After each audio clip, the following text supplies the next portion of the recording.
मतचोरी आणि निवडणुकीतील घोळ या पार्श्वभूमीवरती आज महाविकास आघाडी आणि महाराष्ट्र नवनिर्माण सेना यांच्याकडून सत्याच्या मोर्चाचं आयोजन करण्यात आलेलं आहे। आणि ज्या ठिकाणी सभा ही छोटेखानी होणार आहे त्या महापालिका इमारतीच्या परिसरात आपण आहोत। ही महापालिका इमारत तुम्ही या ठिकाणी पाहतात आणि महापालिका इमारतीच्या समोरच आपल्याला हा या ठिकाणी मंच आपल्याला उभारताना पाहायला मिळतात। आणि सध्या अरविंद सावंत असतील, शिवसेना उद्धव बाळासाहेब ठाकरे पक्षाचे खासदार हे या ठिकाणी आपण पाहतोय ते साधारणतः मोर्चाची पाहणी आणि या सगळ्याची तपास ते या ठिकाणी करताना पाहायला मिळत आहेत। अरविंद सावंतजी आपण सध्या पाहतोय, सध्या आपण पाहायला गेलं तर निश्चितच ते पाहणी करतात। आपण पाहायला गेलं तर या ठिकाणी त्यांच्याशी आपण बातचीत करण्याचा प्रयत्न करणारच आहोत। मात्र सद्यस्थिती सगळ्याची पाहणी ते करत आहेत आणि आपण पाहतोय या ठिकाणी ते सगळ्याची पाहणी जे ते या ठिकाणी करत आहेत। पाहणी सध्या ते करत असताना आपण पाहतोय या ठिकाणी मोठ्या प्रमाणात आता सध्या पाहायला गेलं तर या ठिकाणी जो मंच असणार आहे सभागृहाचा, म्हणजे ज्या ठिकाणी सभा होणार आहे तो आपण पाहतोय या ठिकाणी सध्या आपल्याला हा ट्रक पाहायला मिळत आहे। आणि या ट्रक वरती 2 ट्रक आपल्याला बाजूबाजूला उभे केल्याचं पाहायला मिळत आहेत आणि या ट्रक वरतीच तयारी जी केली जात आहे। निश्चितच आपण सगळी दृश्य ही वरती जाऊन पाहणार आहोत। निश्चितच आपण पाहतोय वरतीही आपण जात आहोत आणि या ठिकाणी पाहतोय ही सगळी तयारी जी आहे या ठिकाणी होत आहे। तयारी जर पाहायला गेलं तर या ठिकाणी आपण पाहतोय 2 ट्रक जे ते आणण्यात आलेले आहेत आणि 2 ट्रकच्या माध्यमातून आपण पाहतोय या ठिकाणी सध्या आपण पाहतोय मंच जो आहे तो तयार केला जातो आहे। बाजूबाजूला 2 ट्रक लावण्यात आलेले आहेत आणि इथे हा भाषणासाठी हा सभा जो आहे तो या ठिकाणी ट्रक जो आहे तो उभा केल्याचा पाहायला मिळत आहे। सध्या संपूर्ण परिसर जो आहे तो या ठिकाणी एकीकडे मनसैनिक दाखल झाले तर दुसरीकडे शिवसेना उद्धव बाळासाहेब ठाकरे पक्षाचे हे सगळे नेते मंडळी आपल्याला पाहायला मिळत आहेत। सध्या तयारी जी आहे ती सुरू आहे। तयारी सुरू असताना कशा प्रकारे हा मंच आपण पाहतोय या ठिकाणी तयार केला जात आहे। ही आपण पाहतोय हे 2 ट्रक जे आहेत ते आपल्याला सध्या पाहायला मिळत आहेत। ही दृश्य तुम्ही लाईव्हच्या माध्यमातून पाहू शकता। ही सगळी दृश्य सध्या पाहायला गेलं तर या ठिकाणी आपण पाहायला गेलं तर या ठिकाणी आपण पाहतोय ही इथे आपल्याला पाहायला मिळत आहे। ही तयारी सध्या होताना पाहायला मिळत आहे। हा या ठिकाणी बॅनर जो होतो या ठिकाणी लावला जाणार आहे आणि मागे आपण पाहतोय हा जो स्ट्रेटपणे म्हणजे सीएसएमटी रेल्वे स्थानकात आपण पाहतो या ठिकाणी सीएसएमटी हे समोर आपल्याला रेल्वे स्थानक जे ते पाहायला मिळत आहेत आणि सीएसएमटी रेल्वे स्थानकातून जो येणारा रस्ता आहे तो सुद्धा पोलिसांकडून सध्या बंद करण्यात आलेला आहे आपल्याला पाहायला मिळत आहे। निश्चितच तयारी सध्या या ठिकाणी सुरू आहे आणि हा सगळा आपण पाहतो या ठिकाणी रस्ता जो आहे तो बंद करण्यात आलेला आहे। सीएसएमटी रेल्वे स्थानकातून येणारा हा रस्ता आहे। सध्या खुर्च्या ज्या त्या मंचावरती लावण्यात आलेल्या त्या खुर्च्या सुद्धा आपल्याला या ठिकाणी पाहायला मिळत आहेत। सध्या दुपारी 1 वाजताच्या सुमारास हा मोर्चा असणार आहे। मात्र त्या मोर्चाच्या पार्श्वभूमीवरती आपल्याला ही तयारी पाहायला मिळत आहे। 2 ट्रक आपल्याला लावल्याचं पाहायला मिळत आहेत आणि या 2 ट्रक उभे करून या ठिकाणी साधारणतः पाहायला गेलं तर पोलिसांकडून मोर्चाला परवानगी नसल्याचं आपल्याला पाहायला मिळत होतं। मात्र तरीही या ठिकाणी सर्व विरोधक हे एकत्र आल्याचं पाहायला मिळत आहेत आणि ते मोर्चा जो आहे त्यांच्या निघणार आहे दुपारी 1 वाजताच्या सुमारास। सध्या संपूर्ण तयारी सध्या आपल्याला पाहायला मिळत आहे। मनसे अध्यक्ष राज ठाकरे हे स्वतः या ठिकाणी या मोर्चाच्या ठिकाणी असणार आहेत। निश्चितच आपण पाहायला गेलं तर एक या ठिकाणी आपण पाहतोय सगळे हे या ठिकाणी आपण पाहायला गेलं तर सगळे तयारी सध्या या ठिकाणी सुरू आहे आणि तयारी सुरू असताना आपण पाहतो या ठिकाणी नेमकं आता कशा प्रकारे तयारी आहे। साईनाथ दुर्गे असतील, आपण पाहतो नेते मंडळी असतील ते या ठिकाणी पाहायला मिळत आहेत। निश्चितच तयारी जी आहे ती सुरू झालेली आहे। कशा प्रकारे तयारी सुरू आहे, कशा प्रकारे मोर्चाचं नियोजन असणार आहे आपण जाणून घेणार आहोत। साधारणतः 2 ट्रक पहिल्यांदाच पाहायला मिळत आहेत, मंचासाठी उभे केलेले आहेत। पोलिसांच्या परवानगीवरून अजूनही दुमत पाहायला मिळत आहे। काय सांगाल? हे मला काय माहित नाही, फक्त आमच्याकडे एवढी जबाबदारी आहे की या ठिकाणी व्यासपीठ बनवायचं, ती जबाबदारी माझ्याकडे, ती जबाबदारी आम्ही पार पाडतोय। अंतिम टप्प्यात काम आहे, थोड्या वेळात सगळं पूर्ण होईल। निश्चितच ज्या प्रकारे मतांची चोरी, मतदानाची चोरी यावरून जो काही मुद्दा आजचा मोर्चा आपल्याला पाहायला मिळते, काय सांगाल एकंदरीत? ते आता मार्गदर्शन तुम्हाला करतीलच ना नेते मंडळी, त्याच्यात मी काय सांगणार। पण मतांची चोरी जी झालेली आहे तोच प्रमुख मुद्दा घेऊन सर्व मोर्चेकरी, सर्व प्रमुख नेते मंडळी या मोर्चा काढणार आहेत, काय सांगाल? खरोखर होते म्हणूनच मोर्चा काढावा लागतोय, जर झाली नसती तर कशाला काढला असतं। हॅलो, या ठिकाणी साईनाथ दुर्गे सुद्धा आहेत। साईनाथ दुर्गे यांच्याशी आपण बातचीत या ठिकाणी करण्याचा प्रयत्न होतो आपण करणार। साईनाथ दुर्गे यांचं नेमकं मत काय या सगळ्यावरती आपण जाणून घेणार आहोत। साईजी, आपण पाहतो सध्या या ठिकाणी तयारी जी आहे ती सुरू आहे, तयारीचा आढावा ते या ठिकाणी घेत आहेत आणि आपण पाहतो संपूर्णपणे मतांची चोरी असेल नेमकं हा आता आपण बॅनर पाहतो एकडे खोलला जात आहे। त्या बॅनरवरती नेमकं मतदान कोण असणार, मतदार कोण असणार हा बॅनर पाहतोय आपण इकडे। नेमकं आपण पाहतोय निश्चितच आपण पाहतोय नेमकं कोण मतदार, कशा प्रकारे मतदार हा आपल्याला पाहायला मिळत आहे आणि त्या पार्श्वभूमीवरती आपण पाहतोय निश्चितच आपल्याला या ठिकाणी हा पाहायला मिळत आहे. त्यामुळे निश्चितच आपण पाहतोय नेमकं आता या सगळ्यामध्ये हा सगळा मोर्चा, एवढा मोठा मोर्चाचा हा आपल्याला पाहायला मिळत आहे. निश्चितच या ठिकाणी आपण पाहतोय, या ठिकाणी हा मोर्चा जो आपल्याला तो या ठिकाणी पाहायला मिळत आहे. यामध्ये आपण पाहतोय इकडे मतदान आहे, तर तिकडे दुसरीकडे आपल्याला सत्तेचा मोर्चा जो आपल्याला पाहायला मिळत आहे.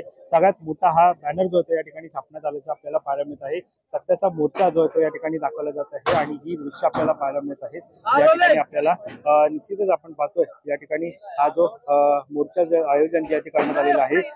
सत्तेची लढाई ही नाही, सत्याची लढाई आहे. खोट्या मतदारांविरोधात हा जो बॅनर जो या ठिकाणी टाकला जात आहे. आणि निश्चितच आपण पाहतोय या ठिकाणी आपल्याला ही सगळी तयारी जी आहे ती आपल्याला पाहायला मिळत आहे. बॅनर जो तो सध्या लावला जात आहे आणि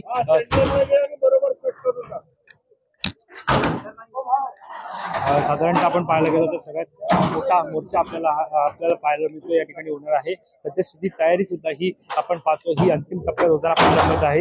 या ठिकाणी मोर्चा जो असणार आहे आणि ही तयारी सध्या आपल्याला पाहायला मिळते. तयारी जी होताना अंतिम टप्प्यात येताना आपल्याला सध्या पाहायला मिळत आहे. त्यामुळे निश्चितच आपण पाहतो नेमका आता या सगळ्या परिस्थितीवरती कशा प्रकारे तयारी, त्याचा आढावा हा घेतला जातो हे आपण पाहणार आहोत. निश्चितच त्याच्या खाली आपण पाहतो त्याच्या खाली पाहतो की कशा प्रकारे तयारी, तर आपण पाहतो या ठिकाणी पाहायला गेलं तर आता सध्या आपण पाहतोय बॅनर जो या ठिकाणी लावला जात आहे. बॅनरची आपण पाहायला गेलं तर बॅनरवर काय पाहणार तयारी सध्या सुरू झालेली आहे.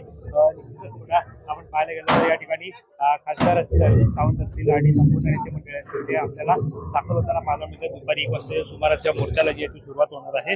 आता आपण सद्यस्थितीत आपण पाहायला गेलं तर या ठिकाणी बॅनर आपल्याला पाहायला मिळत आहे आणि या बॅनरवरती आपण पाहायला गेलं तर निश्चितच आपण या ठिकाणी आपण त्यांच्याशी बातचीत जो या ठिकाणी करण्याचा प्रयत्न जो आपण करणार आहोत.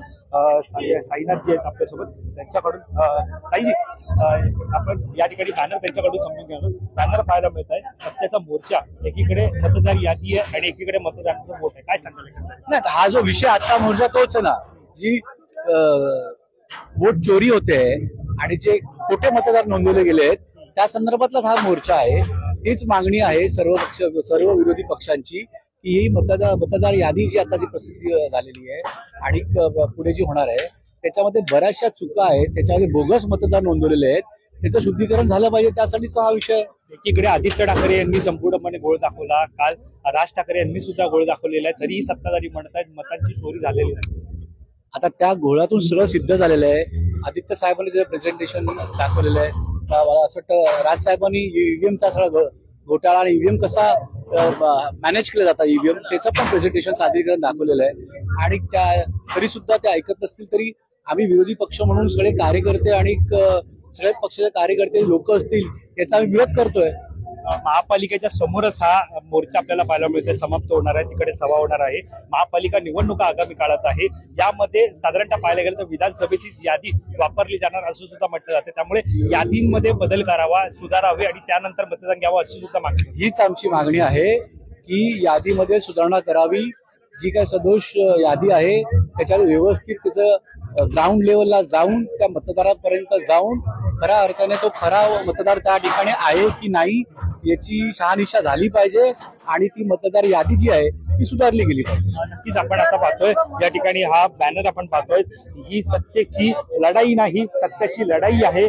खोट्या मतदारांविरोधात खोट्या मतदारांची लढाई आहे, अशा प्रकारचा बॅनर हा आपल्याला पाहायला मिळत आहे. आणि हाच बॅनर जो आहे तो या मंचावरती लागणार आहे. आणि निश्चितच आपण पाहायला गेलं तर एकीकडे आपण पाहायला गेलं तर सगळे नेते मंडळी दाखल होत आहेत. आपल्यासोबत राष्ट्रवादी काँग्रेसचे कार्यकर्ते सुद्धा आहेत, पदाधिकारी सुद्धा आहेत, त्यांच्याशी सुद्धा आपण या ठिकाणी बातचीत ज्या करणार आहोत. सत्याचा मोर्चा पाहायला मिळत आहे. साधारणतः महाविकास आघाडी सोबत महाराष्ट्र नवनिर्माण सेना सर्व विरोधक एकत्र आलेले आहेत. काय सांगाल एकंदरीत सत्याचा मोर्चा बॅनर पाहायला मिळत आहे? ही खरं आहे की ही लोकांची लढाई आहे आणि ती लोकांची लढाई, जनतेची लढाई कोणीतरी लढली पाहिजे.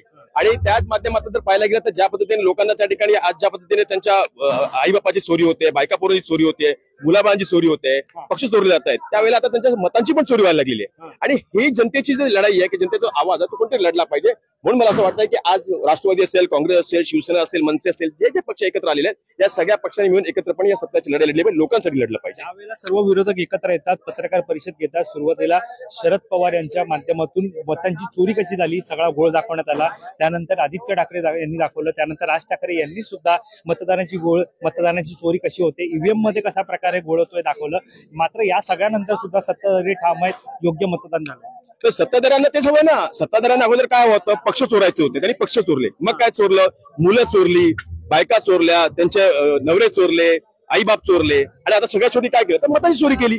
त्यांना सत्ताधाऱ्यांना हेच हवंय ना, कोणी बोलू नये, चोरी करत जावी, कोणी बोलू नये, आणि डोळे मिटून जे आहे ते दूध प्यावं. आणि आज सत्ताधाऱ्यांना जेव्हा कळायला लागलं की महाराष्ट्रातल्या देशातल्या जनतेची लढाई आता लढण्यासाठी लोक रस्त्यावरती यायला लागलेत, त्या जनतेच्यासाठी पक्ष रस्त्यावरती यायला लागलेत, त्यावेळेला सत्याची लढाईची त्या ठिकाणी आता त्यांना भीती वाटायला लागली. कारण की असत्य त्या देशामध्ये स्वतंत्र लढाई आपण लढलो, स्वतंत्र हे सत्य होतं, गुलामी असत्य होती. मग त्याचप्रमाणे आता लोकांची लढाई, जनतेची लढाई लढण्याची आपण रस्त्यावरती आलो, याची त्यांना भीती वाटायला लागलेली आहे. कारण त्यांचं आता सत्य ते उघड होणार आहे. महापालिकेच्या समोरच हा मोर्चाची समाप्ती होणार आहे. इकडे सगळ्यांच्या सभा होणार आहेत. शरद पवार सुद्धा दाखल होणार आहेत, राज ठाकरे, उद्धव ठाकरे, सर्व प्रमुख नेते मंडळी आहेत. मात्र महापालिकेमध्ये तीच यादी वापरली जाणार असं सुद्धा म्हटलं जातं. मग याचाच अर्थ हे ना की आजही इलेक्शन कमिशन असेल, निवडणूक आयोग असेल, याला आजही त्याच्यामध्ये त्याच्यावरती इतकं मोठं दडपण आहे की त्याला स्वतःच्या माध्यमातून जी स्वायत्ता आहे त्या स्वायत्ताचा वापर करता येत नाहीये. त्याच्यावरती इतक्या मोठ्या प्रमाणात दडपण आहे की त्याला त्या ठिकाणी सत्ताधाऱ्यांच्या आधी जाऊन त्या गोष्टी कराव्या लागतात. म्हणजेच इलेक्शन कमिशन हे कोणाच्या तरी दबावाखाली, कोणाच्या तरी तंत्राखाली आज काम करतं. हे सत्ताधारी या मोर्चानंतर किंवा ज्या भेटी मंत्रालयामध्ये झाल्या त्या पार्श्वभूमीवरती यादी सुधारली जाईल असं वाटतं. जर या देशामध्ये लोकशाही जिवंत आहे, जर या देशामध्ये आजही न्यायव्यवस्था जिवंत आहे, तर मला असं वाटतं की इलेक्शन कमिशनने लोकांसाठी काम करावं. जी लोकशाही, जी लोकांच्या मनामध्ये मूळ तंत्र ते जिवंत राहण्यासाठी काम केलं गेलं पाहिजे, ना की कोणाच्या दबावाखाली. तर या देशामध्ये लोकशाही जिवंत राहू शकते. पण तसं जर झालं नाही तर मला असं वाटतं की लोकशाहीचा खून होईल आणि या देशामध्ये पुन्हा एकदा गुलामगिरी आणि दडपशाही ही जिवंत होईल. धन्यवाद आमच्याशी बातचीत केल्यानंतर. तर आपण पाहतो या ठिकाणी आता कार्यकर्ते दाखल व्हायला सुरुवात झाली आहे. तयारी सुद्धा आपण पाहतो ही अंतिम टप्प्यात आपल्याला येताना पाहायला मिळते. त्यामुळे निश्चितच आता या मोर्चाच्या सभास्थळी दाखल झाल्यानंतर नेते मंडळी मार्गदर्शन कशा प्रकारे करतात, काय मुद्दे घेऊन भाष्य करतात, महापालिका निवडणुकीच्या पार्श्वभूमीवरती हा मोर्चा महत्वाचा मानला जातो. समोर आपल्याला मोर्चा पाहायला मिळतात. कॅमेरा पर्सन अवधेश कोहलीसह मी वैभव पाटील, मुंबई.